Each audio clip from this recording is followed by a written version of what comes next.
Hello po sa lahat! Welcome back to our channel. Sa video ito, tatalakayin na naman natin kung paano ba ang simpleng paraan ng pagta-translate from verbal statements to mathematical symbols. Ito po yung starting point to solving any math problems. Tatalakayin natin ang iba't ibang clues or mga palatandaan kung kailan natin gagamitin ang plus sign kung tayo ay magta-translate ng verbal statements to mathematical symbols. So, ito po yung iba't ibang clues or palatandaan na magagamit natin. So, gagamitin natin yung addition if makakakita tayo sa statement ng sum, plus, more than, added by, increased by, and total. So, halimbawa, a number x is increased by 4. So we use here in this statement, increased by. So for increased by, we use addition. So a number x, we have here our number x, increased by is plus and then 4. So this is our mathematical symbol, translated mathematical symbol from the given statement, a number x is increased by 4. So the answer here is x plus 4. So we have here x plus 4. And the next is 3 more than a number n. So here in this statement, we use this clue, more than. So in that case, we use addition. So 3 more than plus a number n. So our answer to this statement is 3 plus n. Now let's have the next. Our next is the sum of two consecutive numbers is 13. Now let's have first, what do we mean by consecutive numbers?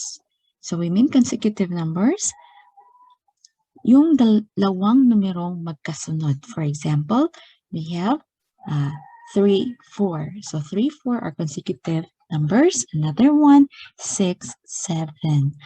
So if we let here, we let x be the number.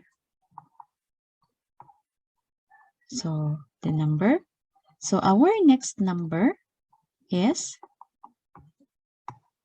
yung magkasunod na numero ay x plus 1, right? Therefore, if we are going to take the sum, when you say sum, it means we are to use plus sign. So sum of two consecutive numbers. So we are going to add them. So we have x plus this next number. So for s, we use equal to 13. Yung translated mathematical symbols natin ay x plus this next number, x plus 1, is equal to 13. So, as simple as that. So, it's activity time. By the way, para po sa kaalaman ng lahat, I am providing an activity in this video to check if meron po tayong kaunting natutunan. You can comment down below your score para at least malaman ko po if effective yung talakayan natin. So here, we let x be the number. So gagamitin po natin si x bilang representation ng number. Okay, the first statement is a number more than 33. Okay, ang sagot po ay 33 plus x. Here, we have the clue more than. So here, more than. So in that case, we have here x be the number more than 33. Or we can write this as x plus 33. Anyway, addition is commutative. Kumbaga, yung order ng pagkakasulat ng mga numero ay hindi importante pag addition. Okay, here number 2, a number added to 10 is 66. Ang tamang sagot ay x plus 10 is equal to 66. So we have here a number. Our representation is x added to, we use the symbol plus. We have 10 is, we mean equal to 66. So that's why we have this mathematical symbol. Next, the sum of 35 and a number is 107. So the answer is 35 plus x is equal to 107. So here, meron po tayong 35 and a number. So we have sum. So 35, the sum of 35 and a number. So it means 35 plus x is, so it means equal. Then we have 107. So we have this one. Okay, next. 26 plus a number is 32. Very simple. The answer is 26 plus x is equal to 32. So let's proceed to our next item. The sum of two consecutive even numbers is 22.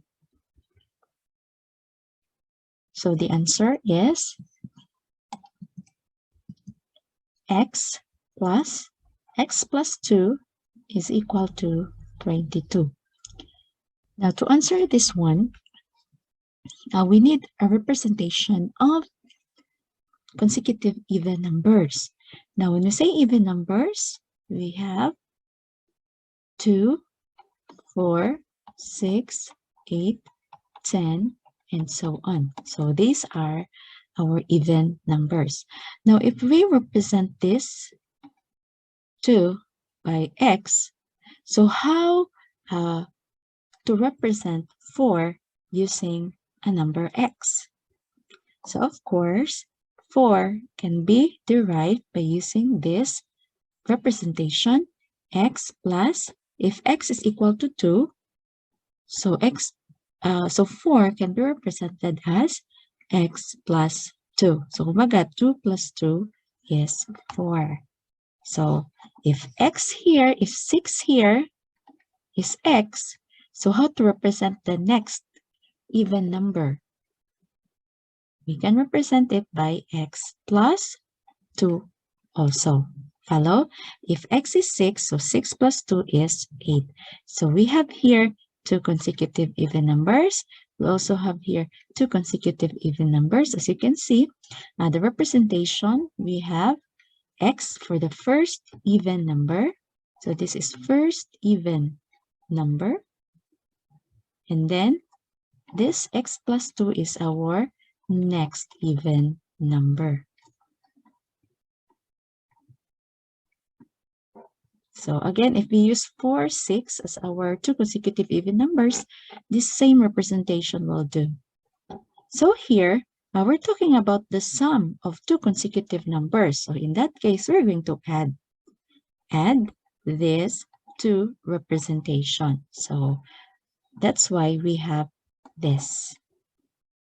And then we have is for equality 22. So we have here 22. So yun lamang po. I hope you learned something. So if you like this video, just subscribe this channel and then click the notification bell to be updated for the latest videos. Okay, goodbye and God bless.